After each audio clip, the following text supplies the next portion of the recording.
भंते जी, मुझे पूछना है, जैसे आपने कर्म विपाक के बारे में बताया है, तो जैसे हमने जातक कथाएं में हम देखते हैं कि जो बोधिसत्व जो है बोधिसत्व जो है वो अपनी अनेक जन्म में उनके साथ में देवदत्त भी अनेक जन्मों तक साथ में था, और हर जन्म में उनके अपोज में वो उनका पात्र दिखाई देता है हमको, है ना।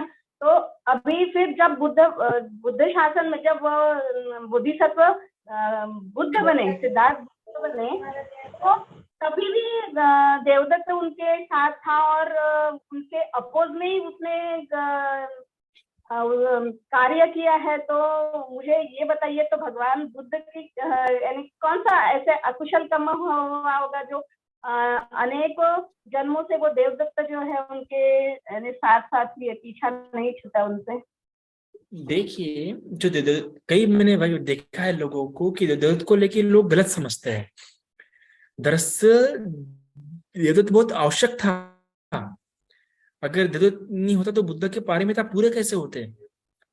दरअसल वो उसने उस पूरे इसमें फोर्स को बैलेंस किया, एक पॉजिटिव और नेगेटिव फोर्स बोलते हैं बैलेंस करने के लिए, उसी प्रकार देवदत्त था। कृपया करके देवदत्त को बुरा मत समझिए, देवदत्त को गलत मत समझिए। देवदत्त नहीं होता तो भगवान बुद्ध के पारमिता पूरे नहीं होते। लिंग प्रश्न में कहा भी है कि देवदत्त बहुत ही आवश्यक रहा है भगवान की पारमिता पूरे करने के लिए, है ना। और किसी के जन्म में देवदत्त के पुण्य ज्यादा थे बुद्ध से।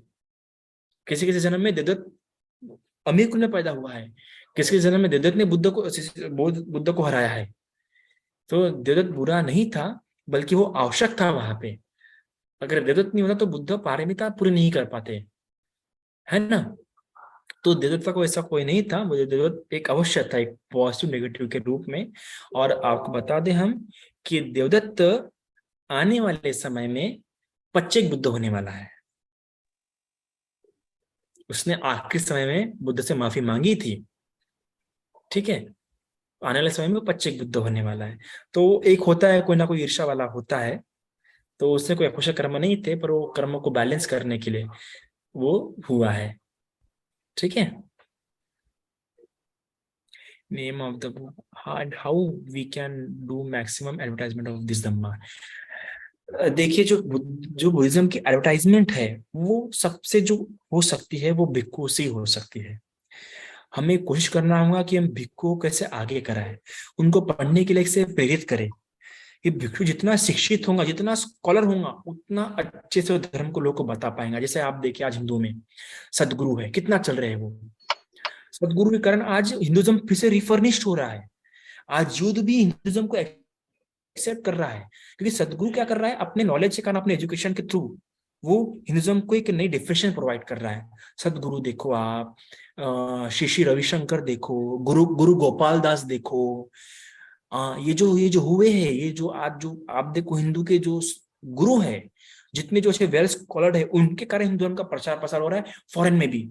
आज रशिया में हिंदुज्म सबसे तेजी से बढ़ रहा है। क्यों? तो वहां के धर्म गुरु के कारण। तो आप कोशिश कीजिए कि हमारे धर्म गुरु जो है, जो भिक्षु लोग हैं, वो ज्यादा कैसे पढ़ सकते हैं, और उनको लोग जो अच्छा एक्सप्लेन करते हैं धम्म को, जो साइंटिफिक फॉर्म में रखते हैं, उनको आगे लाइए, लोग के सामने लाइए, तो हमारा धर्म अपने आप आगे बढ़ेगा, युद्ध तक जाएगा। इसका सबसे ज्यादा, क्योंकि धर्म भगवान ने खुद कहा है, अगर मेरा संज्ञान करने वाले होंगे तो धर्म क्या होगा, आगे जाएगा। तो इसका प्रयास है, जो वेल स्कॉलर्ड मंक रहे उनको लोग के सामने लाइए, उनको पढ़ने के लिए प्रेरित कीजिए, उनको सपोर्ट कीजिए, इकोनॉमिकली फिजिकली उनको सपोर्ट कीजिए। तभी तो वो आगे जाएंगे, तभी तो हमारे धर्म का प्रचार प्रसार होगा, क्योंकि हमारे पास एग्जाम्पल है। चाहे क्रिश्चियनिटी हो, क्रिश्चियनिटी भी कैसे बढ़ा, जो आप पे एकदम अच्छे वेल स्कॉलर पादरीज हुए, इलोकेटर्स हुए। हिंदू धर्म में जो हो रहे उसके कारण ये हो सकता है, तो कोशिश कीजिए। फिर दूसरा प्रश्न है Bhante ji, name of book mention. Okay, Paul Carus, लेखक पाल कारूस, बुक का नाम है the gospel of Buddha. Hindi में भी अवेलेबल है वो book. Does it mean this world will never become nirvana area? No no no no, it's wrong. This मनुष्य जीवनी में ही बहुत लोग निर्वाण प्राप्त कर सकते हैं, ऐसा बिल्कुल मत समझ। जब तक बुद्धिज्म है, जब तक धम्म है, तब तक कोई ना कोई निर्वाण प्राप्त करेगा, ठीक है। और अगर बुद्धिज्म नहीं भी है तो कम से कम अनागामी प्राप्ति के लोग रहते ही है शुद्धवासा ब्रह्मलोक में। हाँ, the gospel of Buddha by Paul Carus, बिल्कुल right Apoorva ji. If we require Devdatta in our life, then thinking about better world in only become marriage, isn't it? Sorry, I don't get your question. V. Kamble ji, and please tell me your age. What's your age? Okay. Monal Jaiswal ji, I stay into Mumbai, Maharashtra, Sakinkar, Andheri East 92. Can anyone contact me on this number? We all can do maximum advertisement. Okay, you can take my number from Salve ji, and you can contact me. We can discuss on this.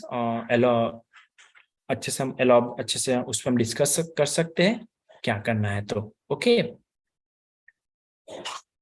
Mrugajal. Okay. Miraj, you meant to say Miraj. Does it mean that this world will never? Okay. If we require Devdatta in our life, then thinking about better will only become. See, in our life, in everyone's life, there is someone who plays a negative role. We must understand, and he is the Devdatta in our life. And by looking him, we have to understand we should not do the things like which he is doing with us, because it hurting us. So at least we should not do with others the thing that which he is doing with us. In everyone's life, there someone who is the Devdatta. Okay. मेरा question था मतलब सिद्धार्थ गौतम बुद्ध जब मतलब Siddharth Prince थे तब उनमें सभी लक्षण 32 और 80 उपलक्षण थे या संबोधि प्राप्त होने के बाद कुछ कुछ लक्षण आ गए उनमें? अब ये तो उसका स्पष्ट लिखा हुआ नहीं होता है, पर सिद्धार्थ होते हुए उनके बॉडी में कई सारे लक्षण थे और शायद से पूरे होंगे क्योंकि चक्रवर्ती सम्राट में रहते हैं. पूरे थे 32 होंगे, पूरे 32 थे. लेकिन जब उन्होंने बहुत कठोर तपस्या की थी, खाना पूरा छोड़ दिया था, तब उन्हें कई सारे जो लक्षण है बोलते डीम हो गए थे. कुछ लोग भी होने पे आ गए थे बोलते. लेकिन सिद्धार्थ होते हुए, सिद्धार्थ के पहले जन्म में नहीं, जिस जन्म में सिद्धार्थ थे उस जन्म में उनके पूरे 32 लक्षण थे. आप कौन? साधु. आपका नाम?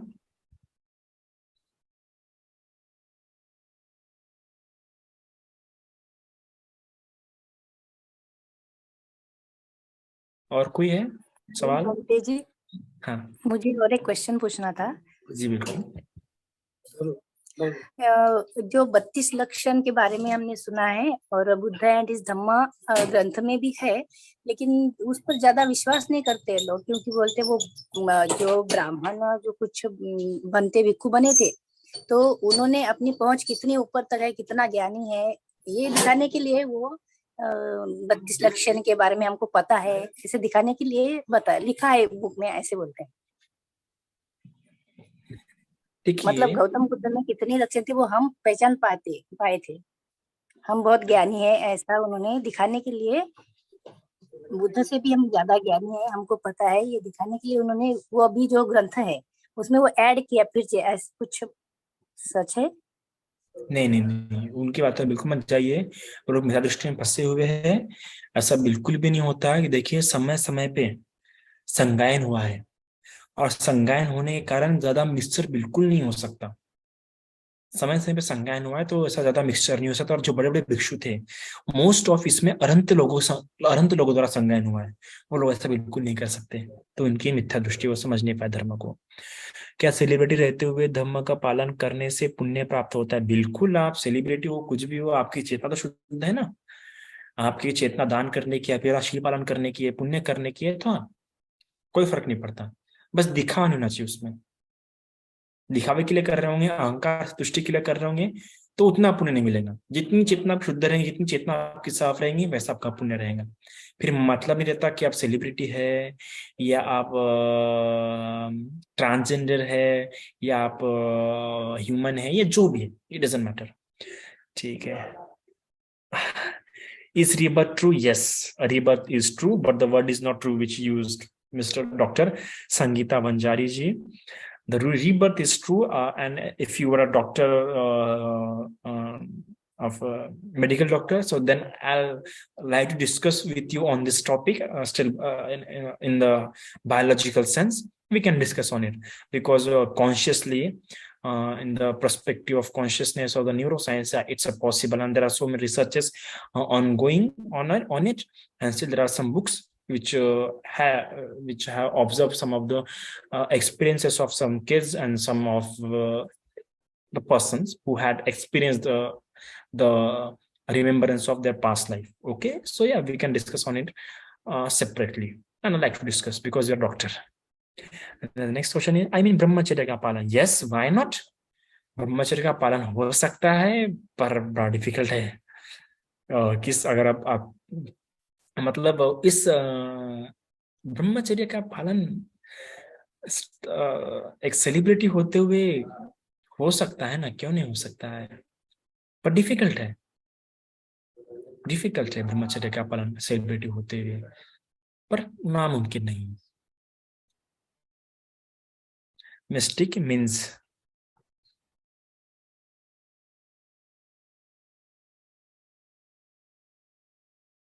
ब्रह्मचर्य, देखिए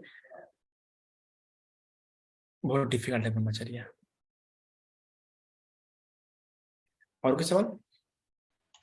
वंदना बनते जी, मैं पूछना चाह रही थी, जैसे हमने किसी से कहा बनते जी कि हम आपको जैसे सुत्त की बुक है या महामंगल परित्राण पाठ की बुक है, ऐसा हमने किसी से कहा कि हम आपको देंगे, और मान लीजिए हम किसी कारणवश उसको नहीं दे पा रहे हैं, तो क्या ये झूठ कहलाएगा, झूठ बोलना कहलाएगा क्या बनते जी?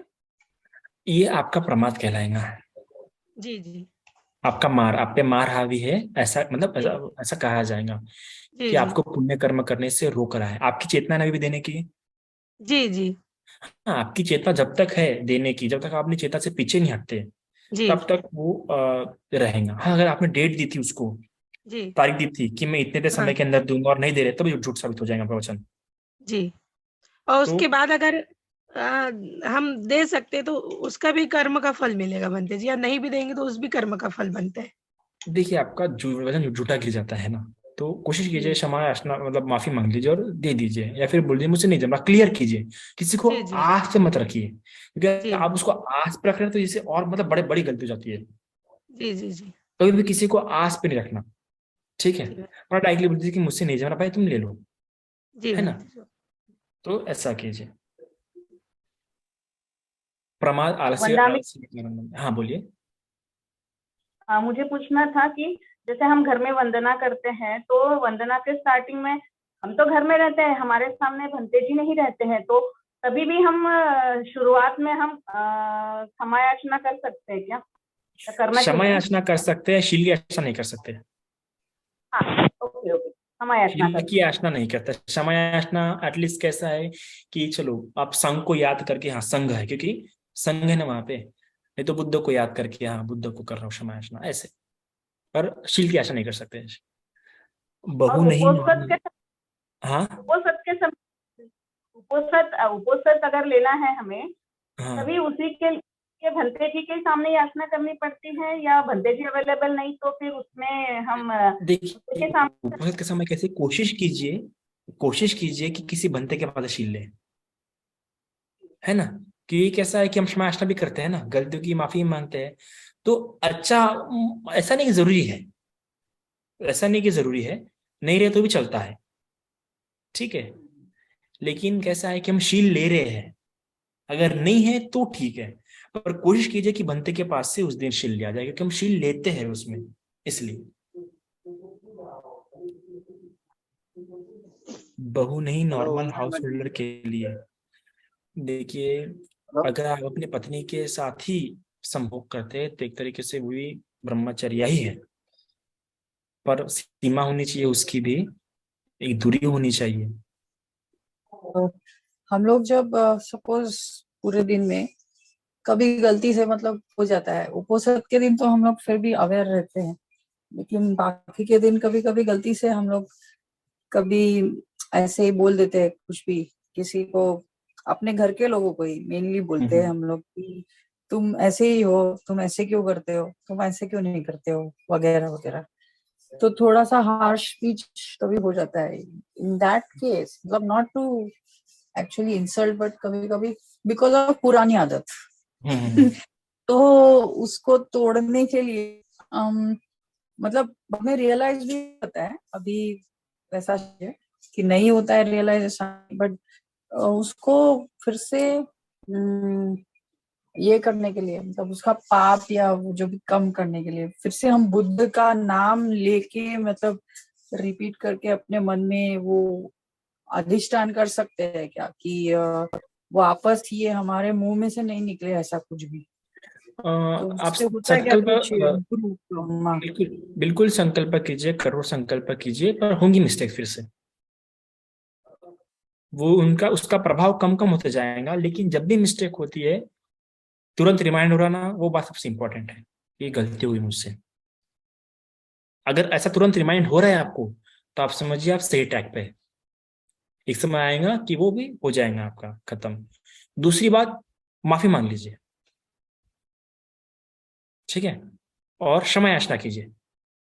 कायेन वाचा चित्तेन प्रमादेन मया कृतं, ठीक है।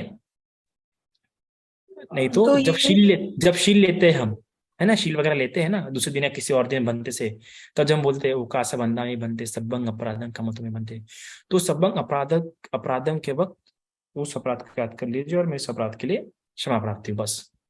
ओके।